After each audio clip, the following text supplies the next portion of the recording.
Hello and welcome to this analysis. Now, today's talk, which I've covered, is Tarsons Products Limited. Tarsons is a small cap company into the designing, developing, and manufacturing of items used in laboratories across the pharma industry, medical hospitals, normal clinics and hospitals, and in diagnostic centers.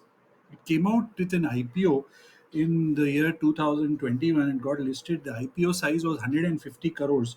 Out of that, repaid a debt of 78 crores from the proceeds and used the balance 62 crores for part funding of its new manufacturing plant in West Bengal. It has a domestic revenue is 67% and exports is 33%. It has five manufacturing plants all in West Bengal, but 75% of its raw material is imported. It has a pan India presence for its sales across all the zones. The market cap of just 2,225 crores and a trailing 12-month PEG ratio of minus 1.2.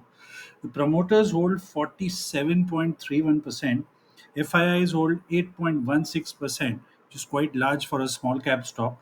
Domestic institutions hold a very small 0.17%.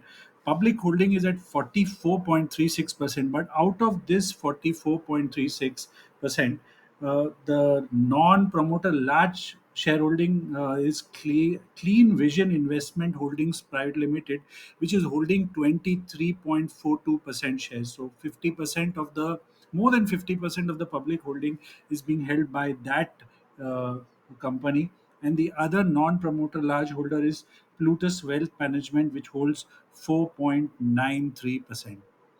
Now let's get into the charts. Not going into the monthly chart because it's a fairly newly listed company from November 21, and you can see that ever since its listing, it did a small immediate sharp down. 875 is where the 680, sorry, where the listing happened, and after that we've seen a small kind of a double top listing of November 21 to September 22, quite a long stretch. Tried to get above the listing highs, but failed to do that. From there onwards, you can see a complete breakdown happening of lower lows and lower highs. You can see the December 22 low of 660, then a April 23 low of 530, and a July 23 high of 650, again a low. So at a time when small caps mostly across the board are doing so well, and rising, if not sharply, but doing decently well. This is among the few small caps which have been underperforming non-stop and declining, making further lower lows. Now, the weekly resistance for the stock is at 460 odd, which is the previous lower low out here made in December. It tried to break above it in April 24, couldn't do that, came down again. So 450, and then again I would say 475 odd, which is the weekly Ichimoku Kijun, which is also there. So not a very far, very close resistance, 450, 475. Let's look at the daily resistance also. The daily resistance is also quite similar. The above the cloud, above 450, as per the Ichimoku system, above 450 would be the first thrust, and then 475 is what I would be looking for. Above 475, it can go to 500, 575, like that.